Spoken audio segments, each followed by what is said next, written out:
안녕하세요. 피부과 전문의 닥터펠프스 유동기 원장입니다.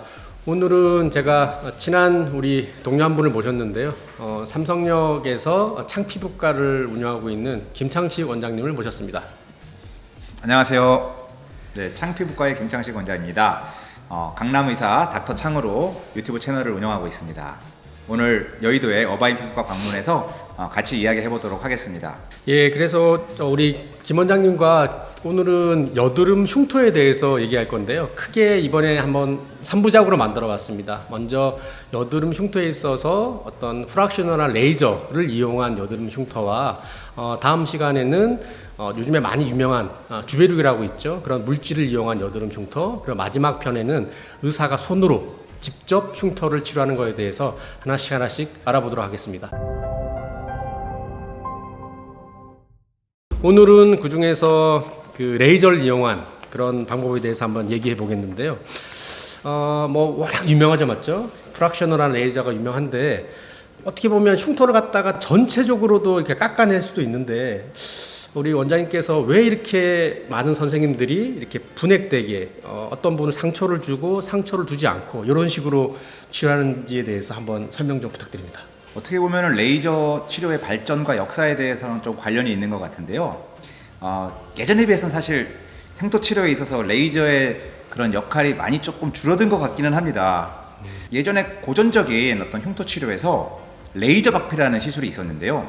그 레이저 박피는 말 그대로 레이저를 이용해서 피부 전체를 태워가지고 아예 그냥 깎아서 날려버리는 시술이잖아요. 그렇죠. 네. 그런데 그게 워낙 뭐 효과는 있겠지만은 부작용이 또 워낙 많고 하기 때문에 그거를 전체를 깎는 것보다도 분해화된 레이저를 이용해서 레이저 빔을 잘게 나눠서 피부 전체를 깎는 것이 아니고 피부의 부분적으로 마치 바둑판처럼 점을 찍듯이 부분적으로 깎아냄으로써 흉터 치료에 효과를 내면서도 부작용을 좀 최소화할 수 있는 그러한 레이저가 대표적으로 흔히 우리가 프락셀이라고 말하는 프랙셔널 레이저가 되겠습니다. 그러니까 뭐 정리하면 이전에는 전체를 깎아내서 효과가 좋으면 엄청 좋았는데 또 잘못하면 부작용이 너무 심하기 때문에 이게 의사로서는 뭐 아니면 도기 때문에 이런 어떤 부작용을 좀 줄이면서 효과도 늘리기 위해서 이 프락셔널 레이저를 지금 하고 있는데요. 지금 원장님께서 상처를 낸다고 했잖아요. 그럼 우리가 이제 상처를 주는 게 왜 우리가 콜라겐을 자라게 하는지, 어떻게 보면 우리가 콜라겐 자라게 하려면 뭔가 콜라겐을 넣어줘야 될 것 같고 그렇기도 한데 지금 상처를 줌으로써 살을 채운다라고 했는데 이거에 대해서 한번 원리에 대해서 한번 말씀해 주시겠습니까? 흉터, 주로 이제 패인 흉터를 채워 올리는 그런 치료를 하기 위해서는요, 이제 피부를 결국 재생시켜야 되는데 피부가 재생되려면 일종의 운드 힐링, 상처가 회복되는 과정이 필요합니다. 따라서 콜라겐이 재생을 되고 상처를 차 올리려면 그 전에 일부러 상처를 내줘야 운드 힐링, 상처 회복 과정이 시작되면서 피부가 재생될 수 있는 것이죠. 제가 여기서 이어서 설명을 드리면 우리가 상처를 주면 콜라겐이 만들어진다. 너무 깊게는 설명 안 하겠는데 우리가 이제 상처를 주게 되면 염증 반응이라는 게 생기고요. 그 염증 반응이 생기면 여러 가지 사이토카인이라는 여러 가지 물질이 이제 분비가 되죠. 이제 그 중에 어떤 물질은 혈관을 확장시켜서 그 상처에 영양 공급을 하게 되는 것도 있고 어떤 사이토카인은 그 콜라겐, 섬유를 만드는 섬유 아세포라는 세포를 활성화시키는 물질이 있죠. 그러면 그렇게 되면 콜라겐을 많이 만들어내는 거죠. 그래서 우리가 이제 환자분들한테 설명할 때는 그 중간 과정은 너무 복잡하기 때문에 이제 상처를 주면 이제 콜라겐이 늘어난다. 보통 이렇게 원리로 설명을 드리고 있습니다. 원장님, 네. 그러면 흉터 치료에 쓰이는 레이저는 어떤 종류들이 있나요? 아까 말했지만 오늘 지금 말하는 내용에서는 이제 분해된 레이저를 말하는 건데 뭐 대표적인 레이저가 사실 프락셀이잖아요. 이제 프락셀은 프락셔널하게 나가는 레이저, 대표적인 레이저인데 뭐 저희 병원에는 프락셀은 없고요. 저희 병원에서 주로 사용하고 있는 거는 피코 MLA, 뭐 일반인들은 보통 피코 프락셀이라고 하는데 피코 프락셀을 사용하고 있고 업야그 프락셀을 저희가 사용하고 있고요. 시크릿이라고 하는 바늘 고주파, 사실은 레이저는 아니죠. 하지만 이것도 역시 분해된 방식으로 피부에 상처를 주기 때문에 저는 지금 그 세 가지를 주로 사용하고 있습니다. 원장님은 주로 어떤 걸로 사용하시나요? 과거에는 어뷸 글라스 프락셔널 레이저를 사용을 하고 있었는데요. 소위 말하는 이제 프락셀 그런 레이저입니다. 근데 요 최근에는요 피코 프락셀 마찬가지로 이제 피코 프락셔널 레이저를 주로 사용해서 하고 있는데요. 물론 그 전에 그러니까 니들 RF 바늘을 이용해서 찔러서 고주파를 내는 것도 인트라셀이라는 그러한 기기도 사용을 했었었고요. 근데 요즘에 피코프락셀을 주로 사용하는 이유는 아무래도 다운타임이 좀 적기 때문에 주로 사용하고 있습니다.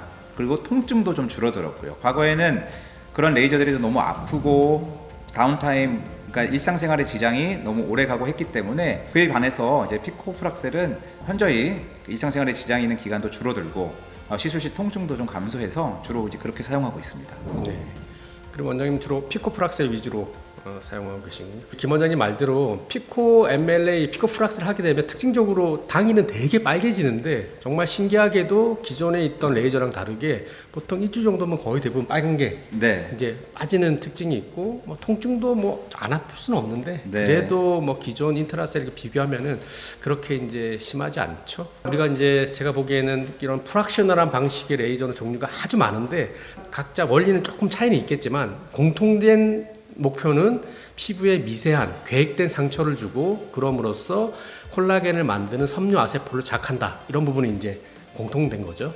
그래서 뭐 각 선생님들마다 어떠한 레이저를 사용하든 본인이 사용하는 그 레이저에 익숙해져 있기 때문에 적절한 강도로 치료하면은 부작용을 최소화하면서 효과는 극대화하는 방식으로 치료하고 있을 것 같습니다. 뭐 원장님 마찬가지시죠? 네, 맞습니다.